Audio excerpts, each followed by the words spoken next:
After visiting Victoria Falls on the Zimbabwe side, I headed across this bridge, the Victoria Falls Bridge, to visit Livingstone, Zambia. First things first, let's talk about logistics and just how this walk across the bridge came to be. I connected with someone I knew on Instagram. Her name is Amanda. She has a nonprofit called Okadwela. I'll put the information in the description of this video.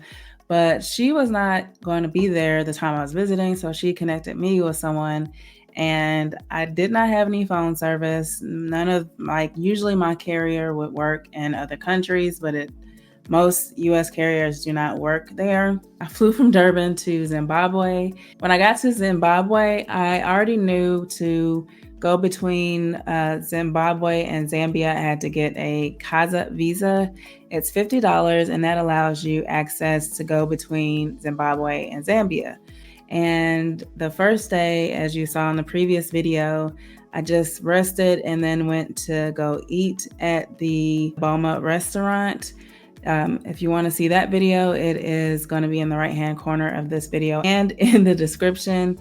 So I went to that first, and then earlier in the day, I went to a tour of Victoria Falls, and then I could only communicate via Wi-Fi. So during my tour, I was communicating on WhatsApp. If you don't know, whenever you go out of the country, WhatsApp is very popular to use when you're trying to contact hotels, tour guides, etc.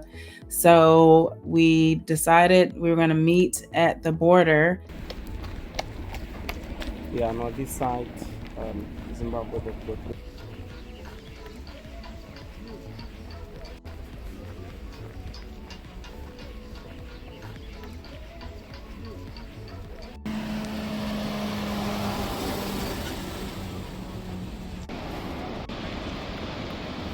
So here are where people do bungee jumping.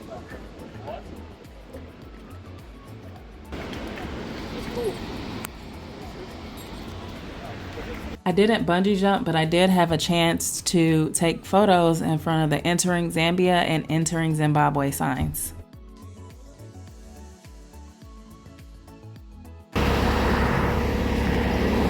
It reminded me of like an episode from Martin. There was like all types of things going on. You would see people who actually like left their passport and didn't even like come back to get anything.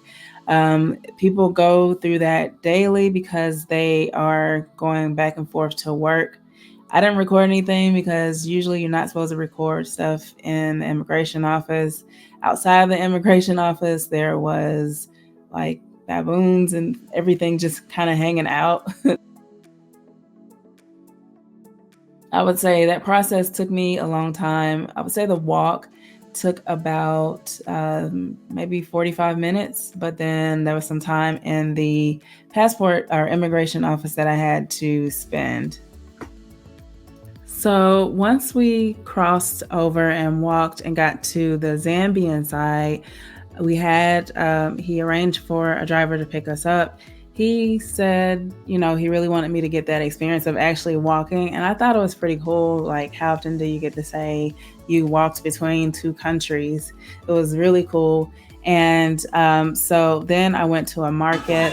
So just like I said earlier on, we don't have a free education, no free healthcare. Now around here, you cannot buy it, you cannot find it. So, but they'll use this. When they make the porridge out of the corn maize, they'll mix it with that. So when they mix it with that, caterpillars, they're definitely like in 3 types. So we this way, like a little opener like that.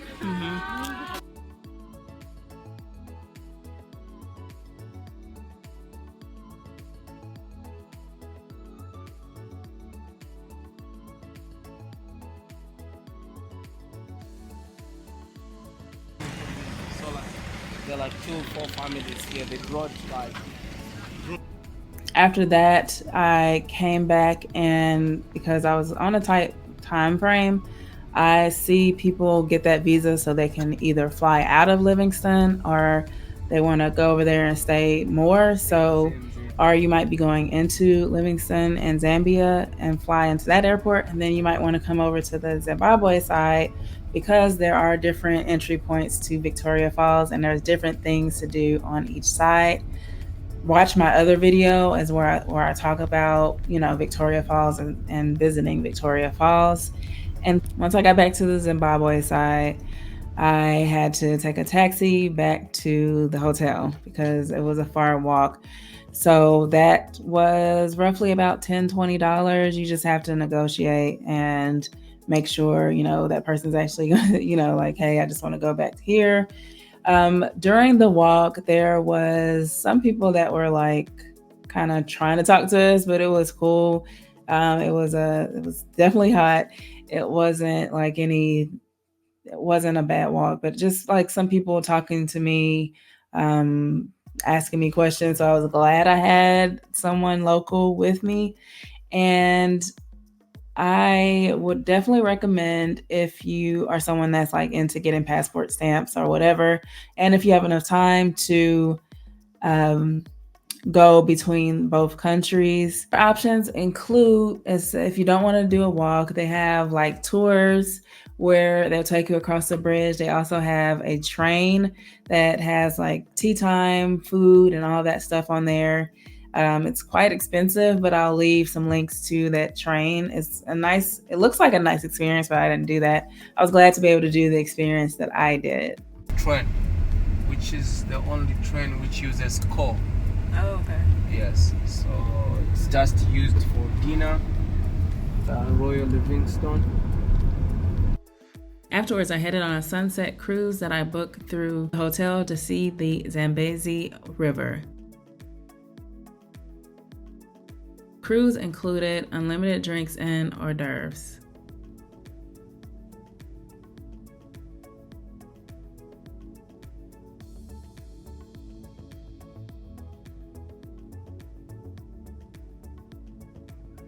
And I happened to meet another Black American on this cruise. Doing well? Good, how are you? I'm doing great. You just won? Yes. It's okay. You can just whatever. I didn't want to intrude in first, but she said it was fine. Oh, I don't want to. Okay, thanks. You're from the States? Yes. Where are you from? Atlanta. I came from LA. Oh, nice. Okay, so good evening, ladies. Great. How are you doing? Good, thank you. So my name is Zambia, and I'm going to be your waitress on this cruise. So all the drinks you're going to have, they're all inclusive in your packages. You can drink as much as you want. How about that? Oh, good, because it was raining in Durban. It was raining like this morning in Ferrari, like pour down rain.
After the sunset tour, I actually hung out with the young lady that I met on the tour, and we decided to go out to the Lookout Cafe, which is really supposed to be better to visit in the daytime to get a view of the falls, but it was still a cool spot to go to at night. The next morning, before taking my flight to go to Cape Town, I enjoyed the balcony view one last time and then headed to eat breakfast at the hotel, and then took a shuttle to shop in the city, and then headed back to the hotel to go back to get my things and go to the airport.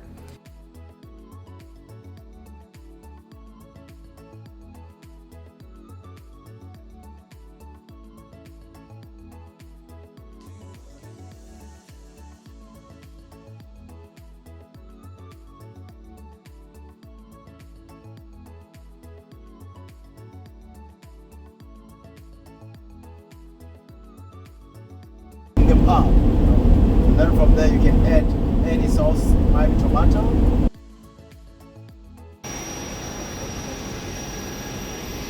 And as you can see, this is the plane that I took to Cape Town. It was very small. So small, like my backpack didn't even fit in the overhead.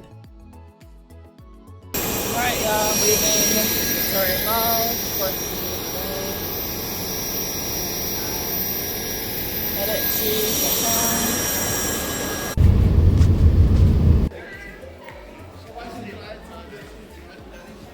If you're new here, be sure to subscribe to this channel and on the bell for notifications.